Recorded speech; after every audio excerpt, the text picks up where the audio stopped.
অবশেষে আমরা ২-৪ দিনে দেখতে পাচ্ছি যে দেশের রাজনৈতিক প্রক্রিয়ায় এক ধরনের ব্যাপক তৎপরতা চলছে।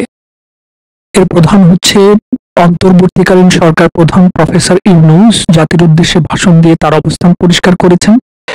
যদিও তার অবস্থান পরিষ্কার সম্পর্কে আমার নিজস্ব অভিমত হচ্ছে যে তার অবস্থান পরিষ্কার নয় এমনটি, এবং তিনি জোর দিয়েছেন জনগণের উপর ভরসা করে, অর্থাৎ জনগণ যতদিন তাকে রাখবেন এমনভাবে তিনি থাকবেন বা তার সরকার, তিনি সেই ইঙ্গিত করেছেন। এর অর্থ এই দাঁড়ায় যে কোনো রাজনৈতিক চাপ প্রধান নয়, চাপ হচ্ছে যদি জনগণ। এই জায়গাটায় একটি শূন্যতা থাকে বক্তব্যের ভেতরে, যেহেতু তা সুনির্দিষ্ট কোনো সময়সীমাকে নির্ধারিত করে না বা ইঙ্গিত করে না।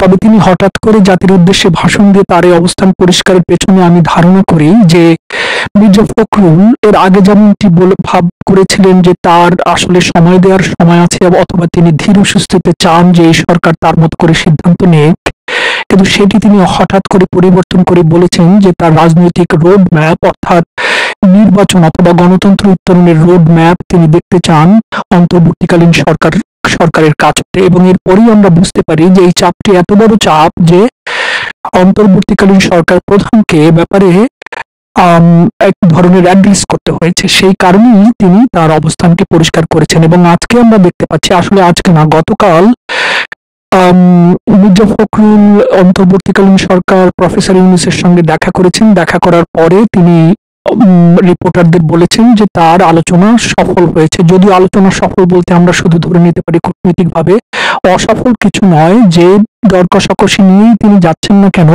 সে দর কষাকষিতে অন্তর্বর্তীকালীন সরকার প্রধান যথার্থ সাড়া দিয়েছেন, এটুকু আমরা বুঝতে পারি। কিন্তু হঠাৎ করে কি হলো যে মির্জা ফখরুল রোড ম্যাপ চাইলেন? আমরা ধরে নিতে পারি তার কারণ হতে পারে মির্জা ফখরুল অথবা রাজনৈতিক অন্যান্য দলগুলোর অভিমত হচ্ছে যে সরকার দীর্ঘদিনের জন্য ক্ষমতায় থাকতে চায়। সেরকম ইঙ্গিত আমরা দেখেছি আগে পরে। কেউ বলেছেন ৫ বছর, কেউ বলেছেন ৬ বছর, ১০ বছরের কথাও বলা আছে। যখন এই কথাটি আসে তখন রাজনৈতিক শক্তির প্রতিনিধি হিসাবে মির্জা ফখরুল অথবা যারাই এখন আছেন বাইরে, তাদের দায়িত্বের মধ্যেই পড়ে বিষয়টির জবাবদিহিতা চাওয়া। ঠিক আছে, আমরা ধরে নিতে পারি যে একটি প্রক্রিয়া শুরু হয়েছে এবং সেই প্রক্রিয়ার পরিণতি হচ্ছে যে একটি গণতান্ত্রিক সরকার। সেটি কিন্তু মূল উদ্দেশ্য। আমাদের এই যা কিছু বাংলাদেশে ঘটেছে, শেখ হাসিনা সরকারের পতন নিয়ে এবং পতনের আগে পরে, তার কারণ হচ্ছে গণতন্ত্র দেশে নেই, সেরকম একটি গণতন্ত্র উত্তরণের প্রশ্ন থাকে। গণতন্ত্র উত্তরণের পদ্ধতিতে যে সরকার নিয়োজিত হয়েছে সেই সরকার যদি গণতান্ত্রিক না হয় তবে সেই ব্যাপারটি কিভাবে আমরা দেখে থাকবো, সেই নিয়ে আসলে মির্জা ফখরুল বা রাজনৈতিক দলগুলো এখন উদ্বিগ্ন। এবং তাদের উদ্বিগ্নতার কথা যখন তারা প্রকাশ করেছেন, তখন থেকে আমরা দেখতে পাচ্ছি যে অন্তর্বর্তীকালীন সরকারের পক্ষ হতে যথার্থ জবাব দেওয়ার চেষ্টা করা হচ্ছে। এর পাশে আমি অন্য যে বিষয়গুলো নিয়ে আলোচনা করতে চাই বা কথা বলতে চাই, তার মধ্যে দেখা যাচ্ছে গত সপ্তাহে আমরা দেখতে পাচ্ছি গণতান্ত্রিক অধিকার সমন্বয় বলে অথবা এরকম একটি নামের সংগঠনের জন্ম হয়েছে, যার প্রধান হচ্ছেন অধ্যাপক সিরাজুল ইসলাম চৌধুরী। দ্বিতীয় নাম দেখতে পাচ্ছি আনু মোহাম্মদের, এবং তৃতীয় নাম দেখতে পাচ্ছি সলিমুল্লাহ খানের। এরা যে ঠিক একই ঘরানায় সেরকমটি নয়। আনু মোহাম্মদ, সিরাজুল ইসলাম চৌধুরীদের আমরা হয়তো একই ঘরানায় দেখতে পারি, কিন্তু সলিমুল্লাহ এর বাইরে ছিলেন। তিনি ফরহাদ মাঝহারদের ঘরানা হতে খানিকটা বিচ্ছিন্ন। তার পক্ষের লোকজন তাকে দায়ী করতেন আওয়ামী লীগ হয়ে গেছেন, আমি তা কখনোই মনে করি না। তো তারা এখন যে সংগঠনটির লঞ্চ করেছেন, তার উদ্দেশ্য হচ্ছে গণতান্ত্রিক অধিকার সম্পর্কে তারা ওয়াচ করবেন। ভালো কথা।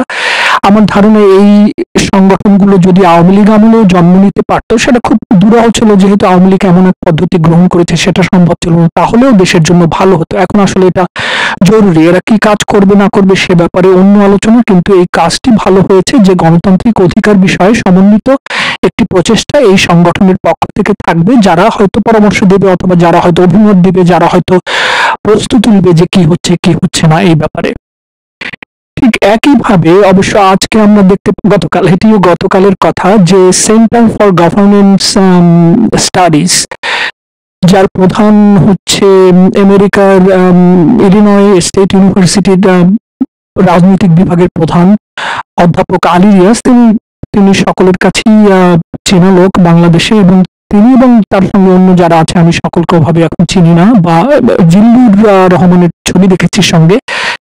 আর যাদের নাম দেখেছি আমি তা মনে করতে পারবো না, কিন্তু বিষয়টি হচ্ছে আলী রিয়াজ বলেছেন যে কার্যত এখন আসলে সংবিধান সংশোধন করতে হবে, এটি খুব জরুরি একটি আলোচনা। এবং আমিও মনে করি আসলে সংবিধান এমন ভাবে লিখিত আছে এবং সংবিধানের যে একটি সাইকেল বা সার্কেল ঘুরতে থাকবে, তাতে কার্যত উন্মুক্ত অথবা সম্পূর্ণ গণতান্ত্রিক একটি পদ্ধতি ইন্ট্রোডিউস করা বাংলাদেশের পক্ষে সম্ভবত অসম্ভব।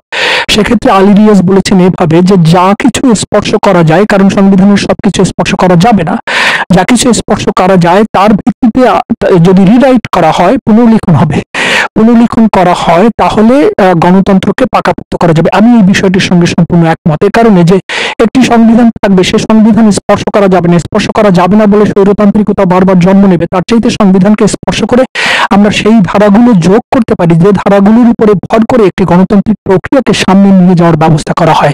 সেক্ষেত্রে আমি বলবো যে এটিও ভালো উদ্যোগ। এখন দেখা যাক এই কাজগুলো কতটা করতে পারে না পারে।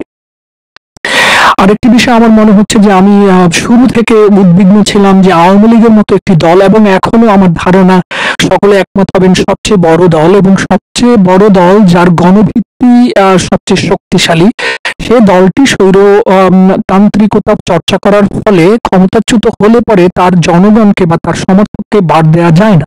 হ্যাঁ, দুর্নীতি হয়েছে, লুটপাট হয়েছে, সে লুটপাটের সঙ্গে কোটি কোটি লোক সম্পৃক্ত নয়, নেতৃস্থানীয় লোকজন সম্পৃক্ত হতে পারে, এবং তার কারণে দলটির অন্য কোনো কার্যক্রম থাকবে না সেটি নয়। আমি আগে বলেছি দলটির অন্য কোনো কার্যক্রম এখনো আমরা দেখতে পাচ্ছি না, তার কারণ দলটিকে আসলে এক ব্যক্তি নির্ভর করা হয়েছে, এবং এখনো যেহেতু এক ব্যক্তি নির্ভর হাল ছাড়েননি, সে কারণে আমরা দেখতে পাচ্ছি যে দলটির কোনো কার্যক্রম নাই। আমরা যদি 75-এর কুয়ের সময় যাই, তাহলে দেখতে পাবো যে আসলে যখন আওয়ামী লীগকে সরানো হয়েছে, তারপরে কিন্তু আওয়ামী লীগকে আসলে ঠিক এরকম নির্জীব হতে আমরা দেখিনি। যদি আমরা মনে করি, যতদূর আমার মনে স্মৃতি থেকে বলবো, যে চার নেতাকে হত্যা করা হয়েছিল, তাদেরকে জেলে রাখা হয়েছিল এবং অবশেষে তাদেরকে হত্যা করতে হয়েছিল। তার কারণ নেতৃত্ব ছিল, এবং সে নেতৃত্বের একটি ভয়েস ছিল, তাদের একটি অভিমত ছিল, যে অভিমতকে আসলে গণ্য করতে হতো তৎকালীন সরকার, যে মোস্তাক সরকার বা মিলিটারি যে সরকারই থাকুক না কারণ। আর এবারে কি হচ্ছে, আওয়ামী লীগ পতনের পরে প্রায় আজ পর্যন্ত কোনো সারা শব্দ হয়নি। আমি আগেও বলেছি, এটি যে কোনো ভাবে হোক, আওয়ামী লীগের যে কোনো ফরম্যাটে হোক, আলোচনাটা শুরু করা উচিত, এবং তাদের অধিকার অথবা একটি পতিত সরকার, সেজন্য তাই পতিত সরকারের যে একটি দল থাকবে, তার সঙ্গে সাধারণ জনগণ থাকবে, যে জনগণ লুটপাট এবং দুর্নীতির সঙ্গে সম্পৃক্ত নয়, তাদেরকে তো বাদ দিয়ে একটি রাষ্ট্র হতে পারে না। সেজন্য অবশ্য আজকে একটি ভালো বিষয়, আমি জানি না সেটা কতটা যুক্তিসঙ্গত, মোল্লা জালাল একজন সাংবাদিক, যিনি সম্ভবত একসময় সাংবাদিক ইউনিয়নের প্রধান ছিলেন, তার ফেসবুকে আমি একটি লেখা দেখেছি, ভেরিফাইড ফেসবুক কিনা জানি না, কিন্তু আমার মনে হচ্ছে এটি তারই হবে, যেখানে তিনি আওয়ামী লীগ কিভাবে খোলাসা হতে পারে বা আওয়ামী লীগ কিভাবে তার কার্যক্রম শুরু করতে পারে, তার একটি রোড ম্যাপ আসলে দিয়েছেন। আমার কাছে মনে হচ্ছে এটি আসলে অবলম্বন করা যায়, এবং এই পদ্ধতিতে আওয়ামী লীগের কোনো না কোনো ভাবে রাজনীতিতে আসা উচিত। হ্যাঁ, আমরা সবাই জানি, এবং আসলে মোল্লা জালাল সেখানে বলেছেন ক্ষমা চেয়ে, যা কিছু ভুল হয়েছে সেটা ক্ষমা চেয়ে, এবং অবশ্যই এর কোনো বিকল্পও নাই। এবং আমরা এও দেখতে পাই যে কোনো একটা রিট পিটিশন হয়েছিল আওয়ামী লীগকে বাতিল করার জন্য, বর্তমানে অ্যাটর্নি জেনারেল বলেছেন সেটার সঙ্গে তিনিও একমত। সে অর্থে আমরা বুঝতে পারি যে সকল কর্নেরই কার্যত একমত হবেন যে আওয়ামী লীগের পার্টিসিপেশন থাকবে পরবর্তী গণতান্ত্রিক উত্তরণে। একইভাবে আমরা দেখছি যে গণফোরাম, ডক্টর কামাল এবং আমি পরবর্তী যে জিনিসগুলো জানি না, তারাও এখন ঐক্যবদ্ধভাবে মাঠে নামছেন যাতে গণতান্ত্রিক উত্তরণে তাদের অবদানটাও থাকে। আমি মনে করি এগুলো খুবই ভালো সাইন গণতন্ত্র উত্তরণের জন্য, এবং এর সম্ভাবনাময় দিকটাই উল্লেখিত হচ্ছে। আরেকটি ব্যাপার হচ্ছে যে এই যে তাদের তৎপরতা, প্রায় সবগুলো কর্নারে তৎপরতার পেছনে কিন্তু বর্তমান সরকার, অর্থাৎ বর্তমান সরকার কিন্তু এখন এই বিরোধী পজিশনে আছেন, অর্থাৎ বিরোধী দলগুলো আছেন বর্তমান সরকারের বিপরীতে। এর অর্থ এই নয় যে তারা বিরুদ্ধে আন্দোলন করছেন বা একটা কিছু চাচ্ছেন, তারা চাচ্ছেন বর্তমান সরকার গণতান্ত্রিক উত্তরণের প্রক্রিয়াকেই কেবল কন্ডাক্ট করবেন, এবং সেই ভিত্তিতেই দুই দল এখন অগ্রসর হচ্ছে। আমি ঠিক এভাবে এখনো বলাও যাবে না, বোঝাও যাবে না সে অর্থে অন্তর্বর্তীকালীন সরকারের অবস্থান আসলে কোথায়, কিন্তু সব মিলিয়ে আমার মনে হচ্ছে যে আশার আলো তৈরি হচ্ছে, এবং বা আশার আলো দেখা যাচ্ছে, যখন একটি দেশের সবগুলো রাজনৈতিক সংগঠন অথবা অন্তর্বর্তীকালীন সরকারের যারা দায়িত্ব আছে তারা মিলে একটি সম্ভাবনার ইঙ্গিত দিচ্ছেন।